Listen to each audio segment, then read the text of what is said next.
Are we ready? Okay, today we're going over the parts of the ear and sound through the ear. Okay, this is showing one of our larger ears, and we have two other small ones. Okay, we have three parts of the ear: the outer ear, the middle ear, and the inner ear. Now, all these ear structures are in the petrous portion, related to the petrous portion of the temporal bone.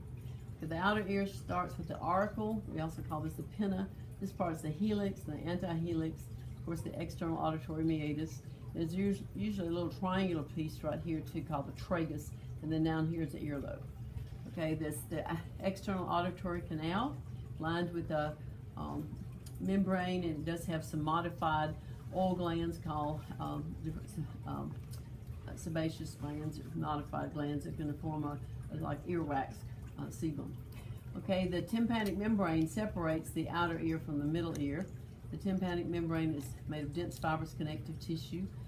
If it gets ruptured, it can grow back, but in small children that have a lot of ear infections, if it keeps rupturing, it could influence and suppress the hearing ability.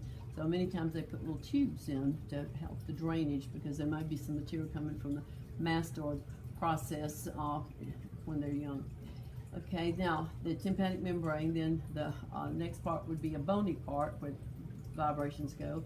Malleus, incus, and stapes. Unfortunately, part of our stapes is broken, but that was called and has still been called hammer, anvil, stirrup, or malleus, incus, stapes. And then it moves on to the inner ear. Now, also in this middle ear, though, this is air-filled. The sound waves are going through the bone, but there's air here. You have a eustachian tube or auditory tube that connects the pharynx, nasopharynx, with the ear, and this allows an equal the air pressure to be equalized. If you're going up in a real high elevator or real fast over a big hill, sometimes the ears pop, or in the airplane. So if you yawn or chew gum, that allows air to come in, and that will equalize the material. Okay, then we have the stapes over the oval window.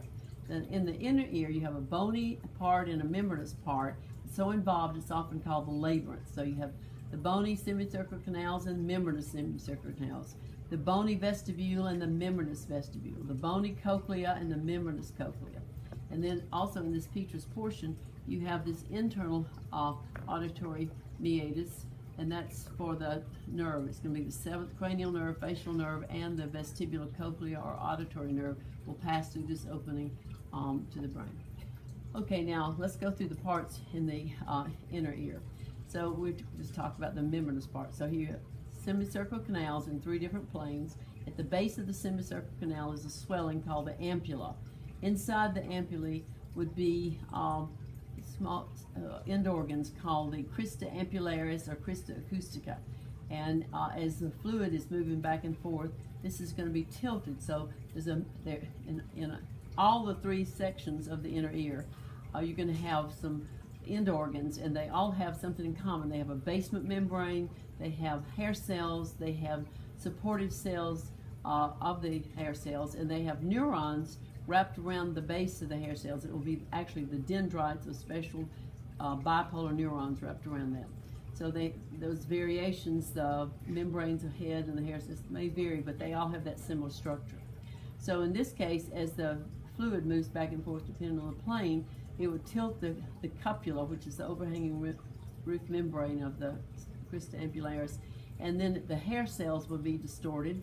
Neurons will be activated, so the sodium is going in, potassium goes out, starts an impulse, it travels out the vestibular branch of the eighth cranial nerve. In the vestibule, within that, the membranous part is called the utricle and saccule, and the end organ inside is the macula sacculus or macula uticulus, but it's easier just to call it the macula. And the macula is the one that has the otoliths in the overhanging membrane of the gelatinous material above the hair cells. The otoliths are small calcium carbonate crystals, and it's going to be involved in your balance while you're still. So if you move your head down or to the side, gravity's working, and gravity activates those